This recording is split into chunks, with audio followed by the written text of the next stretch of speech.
What is going on, guys? This is Miasin. So we just got a new set, quote-unquote, announced in the TCG. I'm saying new because, you know, it's kind of new for the TCG, but we already had it in the OCG in the form of an animation Chronicle.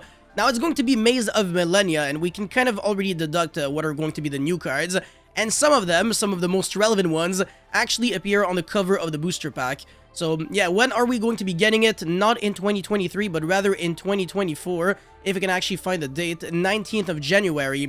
And it's going to be one of those sets where you can actually get some Ultra, some Supers, and some Rares, and some quarter-century Secret Rares. Now, there are a lot of interesting cards that you can get here, and we're going to have the ability to get some reprints as well as some new cards.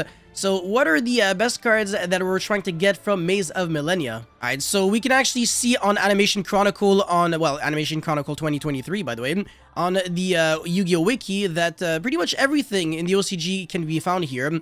So a lot of reprints that we're probably going to be getting differently. I don't know why we're getting some of the Altergeist cards here, but whatever. You can actually sort it like reprints and new cards. A lot of the new cards are pretty bad.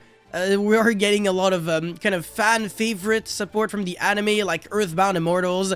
You know, they're cool. They're actually really nice for FTKs, but are you really going to be unironically playing them competitively? I don't know about that. But what are going to be the actual meta-relevant cards? So the first one is Bonfire.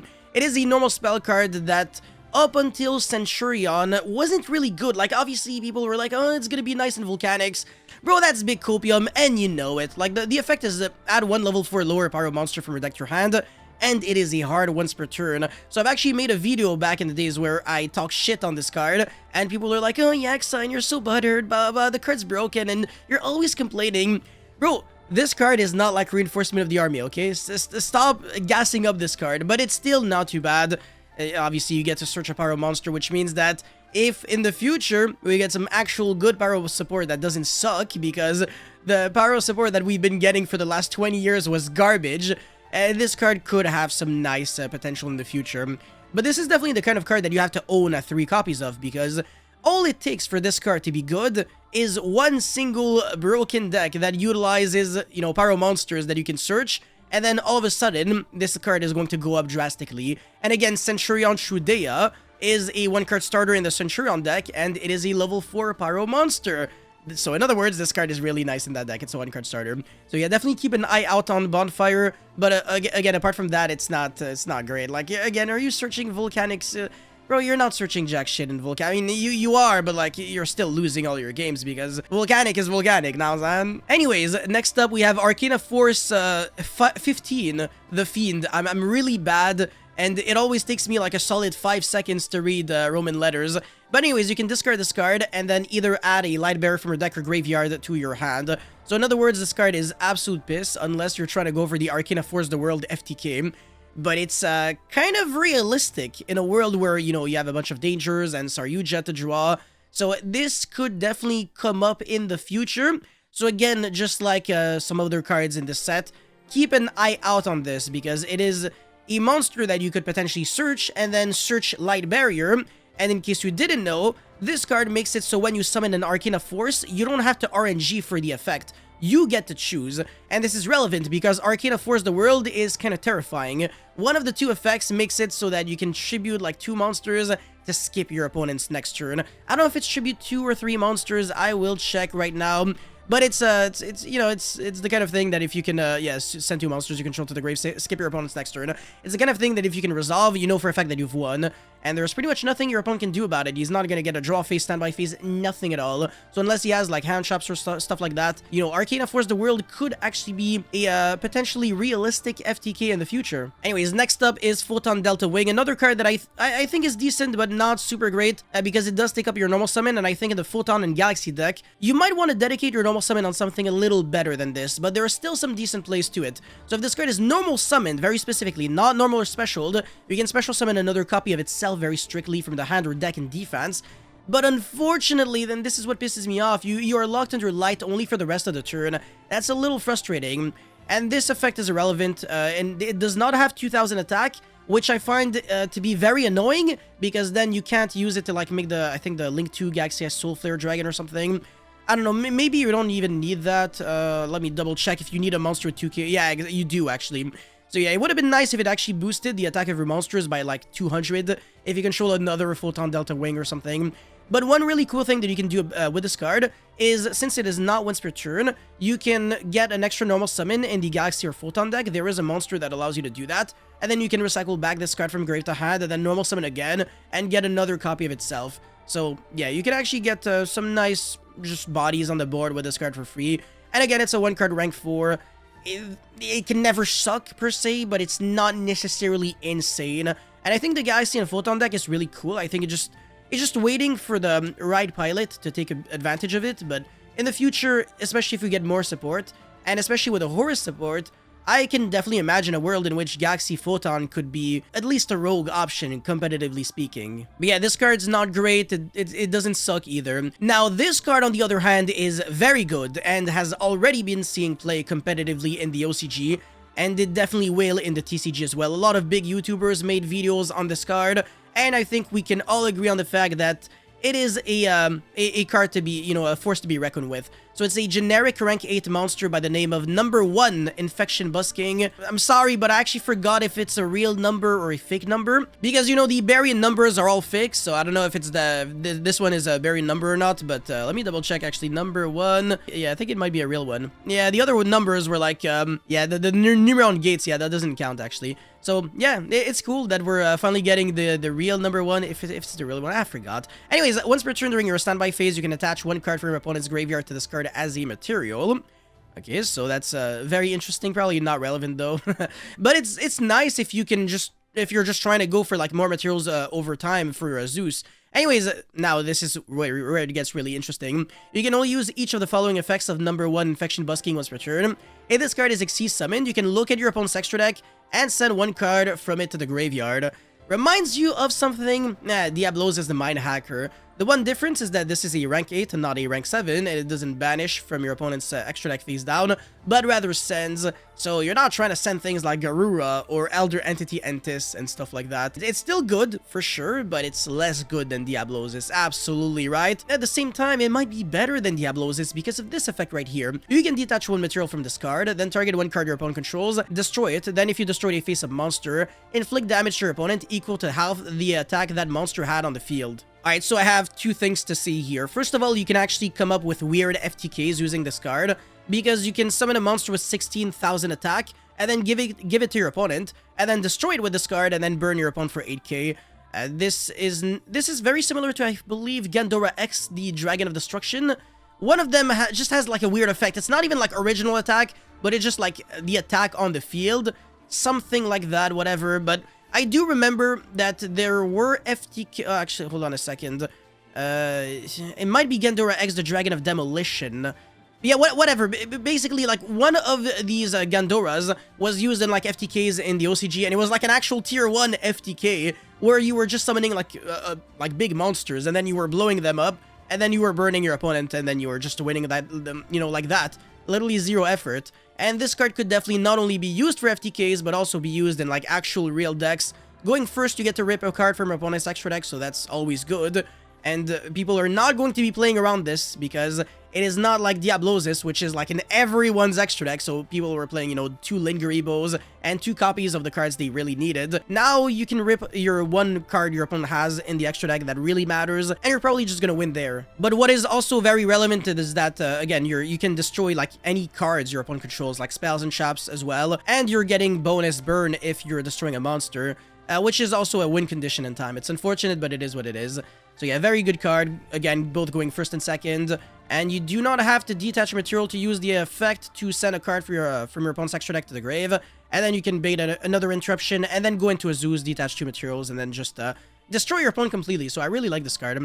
Anyways, the Earthbound Immortal support is... Yet again, I've already talked a lot about FTKs, but this is another one of those archetypes that is pretty much just designed to FTK your opponent. You're not trying to make negates, you're not trying to go second to OTK, you're really just trying to FTK, because this deck, let's face it, it doesn't have you know, a lot going for it outside of really just burning your opponent. So yeah, just everything is about inflicting damage, and just, I don't know, like reviving back Earthbound Immortal monsters from the graveyard, which you already know if you can revive back Earthbound a greater Linewalker, you get to reduce your opponent's life points from 8k to 3k.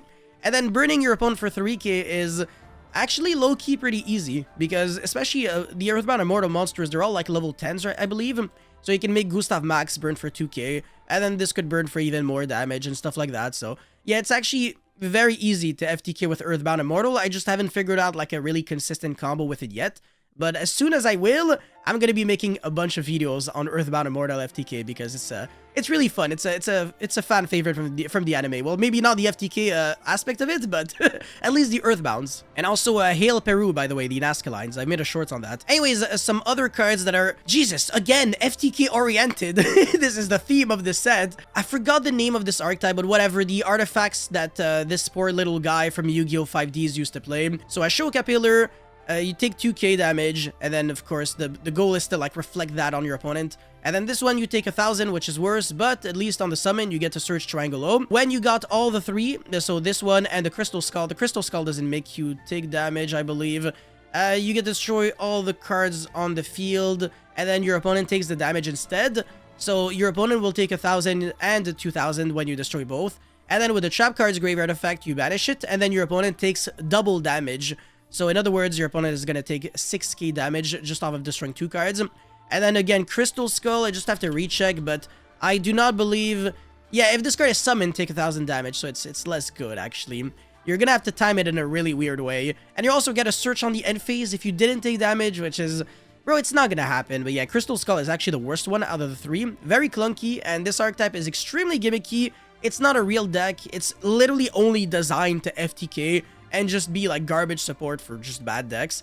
But ironically, if you can mail like all the 4 cards, you can just banish them. Well, I mean, Daigusto Emerald to draw 3, actually. You don't even have to draw anything. You just mail them, and then you draw 3 cards by putting them back into the deck. It's never gonna come up because you have to mail very specifically all 4. So the Triangle and the 3 monsters.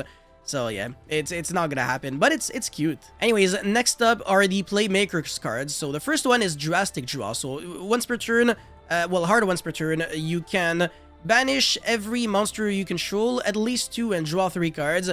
And you're locked under Cyrus monsters the turn you do that. So you can only normal or special summon Cyrus monsters.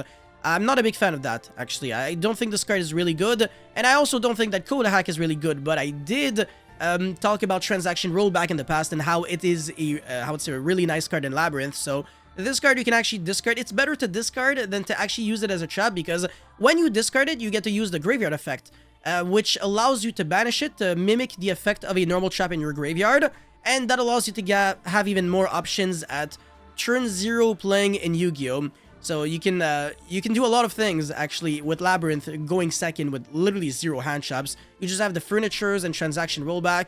You can basically de-barrier right away on turn 0, but that relies on having like 2 different Furnitures, and then the de-barrier and the Transaction Rollback, so it's not really, you know, it's not really reliable, but it's really cute. I mean, if you can pull it off, then, you know, you're nice.